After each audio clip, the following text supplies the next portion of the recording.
faster, Doctor. Perfect. So how are you, Tina? I've been fine, Doctor. Thank you.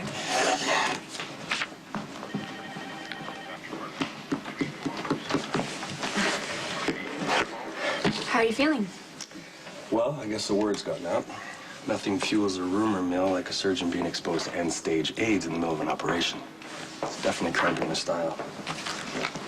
Why don't you give it a break, hotshot? Excuse me? Robin was gracious enough to give you a second, even a third chance, and to show you pay her back by hitting on some nurse in front of her? Look, I obviously have no room to criticize given my past, but I can see what you're doing even if you can't. You're sabotaging your relationship with Robin because you're afraid that you may have... No, I don't. Look, when I left for surgical clinic, I thought you'd finally grasped how lucky you were to have her. You're just making the same mistakes I'm making. You don't understand. Look, stop defending him. You're a compulsive skirt chaser. It's gonna cost you. Well, don't worry, Dad. My skirt chasing days are over. No, I don't know why I'd waste my breath. He got back from the clinic and he didn't have time to tell you. Yeah, Patrick's on his worst behavior. What's wrong with my son? Why can't he appreciate what he's got? Patrick may be infected with HIV. Patrick was stitching up a bleeder in emergency surgery on an AIDS patient. He accidentally pricked his finger with a needle. He refused to stop and flush the cut. So the patient would have died. He kept working and he saved her life. How long did that take? Several minutes. He cleaned up as soon as he could. He went on post-exposure prophylactics the same day. Yeah, I'm familiar with PEP protocol. It's highly effective. It's begun right away. But it doesn't change the reality. Patrick was exposed to the blood of an end-stage AIDS patient.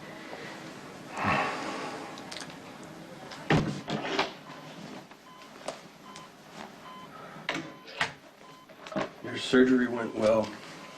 I took care of the edema and released the intracranial pressure. In other words, your operation was a success, but your patient's still gonna die regardless. Look, I'm sorry, okay? Look, I was rude. But basically, you just wasted your time. That's what they paid me for.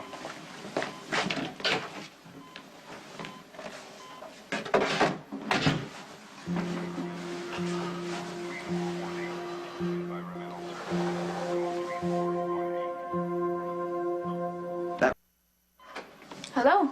How are you feeling? Better, I guess. Good. It's nice to see you awake and alert. Nice of you to notice. The other doctor wasn't here like 30 seconds. Well, his lab notes say that you're doing well. Yeah, well, he needs to work on his bedside manner. Dr. Drake is dealing with a lot right now. Yeah, well, he ain't the only one. I mean, he's the doctor anyway. He needs to keep his problems out there in the hall. Okay, I apologize for him if he upset you. He was the one acting like he was upset. I mean, what is it anyway? Is it that I don't have insurance? Or is it because of the AIDS? No, he's the one that kept you from getting transferred to county.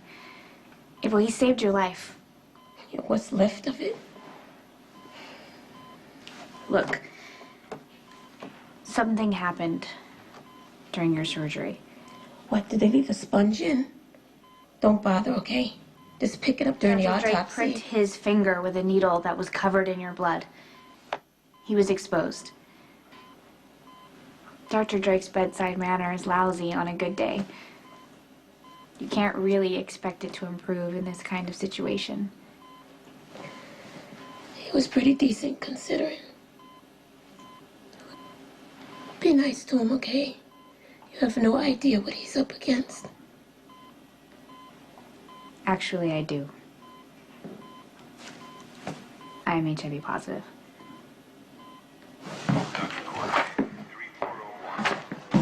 Patrick, I'm so sorry. I had no idea Robin just told me. Don't look so worried.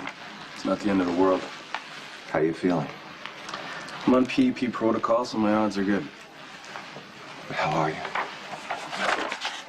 Well, look on the bright side. At least it happened after you moved part of my liver. We drop the witty banter for 5 minutes and have a real conversation. You're my son. You've been exposed to a life-threatening illness. I'm worried about you. I'm not terminal, Dad. You don't have to treat me like it. I heard the PEP side effects should be pretty brutal. Yeah, well, it gives me a good excuse for my lousy bedside manner. It's tough to be all warm and fuzzy when you're about to puke. Hey, might be able to help you with that.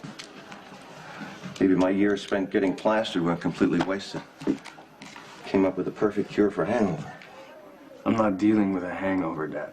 Throwing up is throwing up. 5 drops of Tabasco and orange juice, raw egg, black pepper washed down with black coffee and a B complex. I don't think so.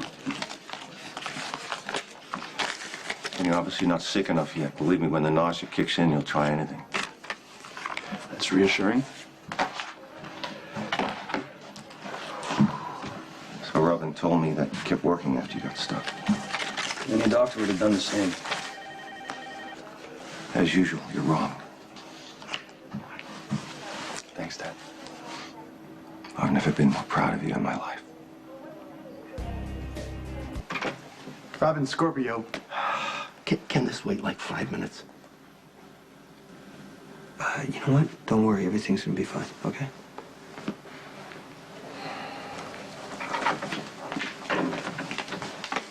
I can come back if it's a bad time. No, he's fine. He's good. Bernie was just leaving. It's okay. We'll take care of it. Yeah, it's fine. You were obviously in a meeting. I should have called. It's just... something happened, and I think you're the only person who could understand. Well, your numbers don't look bad. Swelling's gone down. T cells are holding. Dr. Scorpio told me what happened during the surgery. I'm sorry. Wasn't your fault. Look, you didn't have to do the surgery. You didn't have to do the operation. You could have sent me to county. You would have died in the ambulance. Anyway, you told us you had AIDS. We took all the necessary precautions. We're gonna monitor your viral load. Keep an eye out for pneumonia. My boyfriend swore he was clean, you know. You don't have to tell me this, April. I believed him even though I knew he was shooting meth. You can't never get rid of that stuff, you know. He really did try. It's a funny thing. You got exposed trying to save me. I got exposed trying to save him. Trusted the whole medical thing. I trusted love. I was being safe, you know. It's just that we didn't always use condoms. Anyway, a couple of summers ago, I had a job. But I started getting too tired to show up. Then I caught this cold I couldn't shake. Didn't want to hassle with the public clinics and stuff, so... That's a reality when you don't have health insurance. Yeah, well, I was a couple of weeks away from getting insurance on my job, you know? But, I didn't make it. They fired me for absenteeism. I mean, I don't blame them. Guess it doesn't matter anyway. Because I wasn't going to go get the test either way. Then my boyfriend, he got high one night. We got in a big old fight about it. I ain't talking about yelling and screaming either. And we ended up at Mercy Hospital. They tested both of us and they found the AIDS. A couple of days later, he walked out and I haven't seen him since. We might be able to help you. We both know that it's too late for me. We'll do the best we can to get you as well as we can. Thank you. So what's up with you and Dr. Scorpio? Let me get this stuff to the lab. She seemed really worried about you. This fatigue is like the worst part, you know? It's like it just hits you. Just get some rest. I'll be back to check on you later.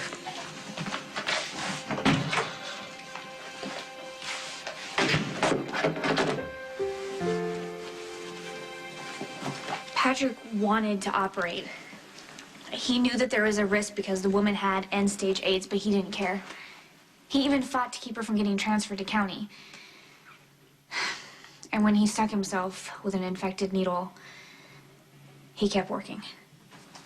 He finished the surgery and he saved her life. Immediately after, he was put on a protocol, drugs that weren't around when Stone got sick. Not that he would have even known to take them. Obviously, you're scared for Patrick. It's just so surreal, you know? I mean, Patrick is assuring everyone that he's fine, he's working. Alan has taken over his case, and he's being the perfect, calm doctor. I mean, he has so much more to offer him than he did to Stone.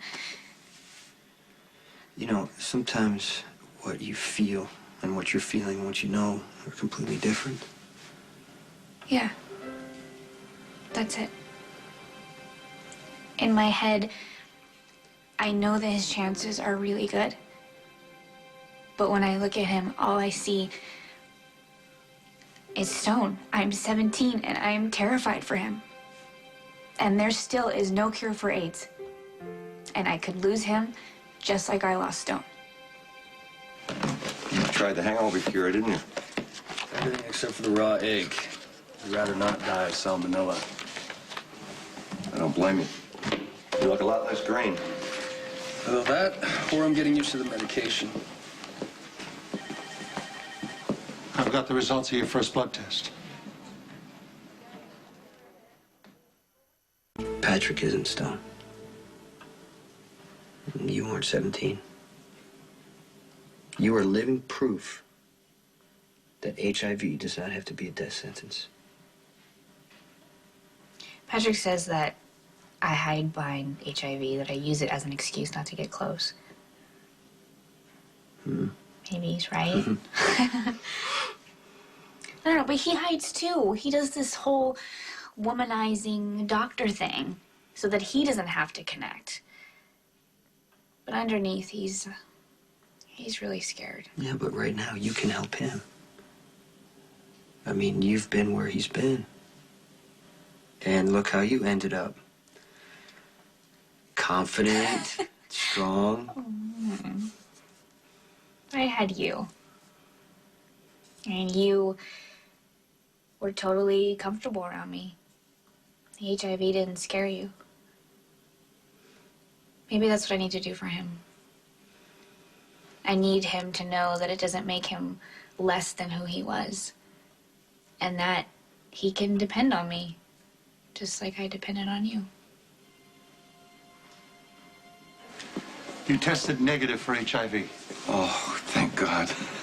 Well, don't get too excited. I got to test again in 6 months. That's right. And you need to complete the PEP protocol.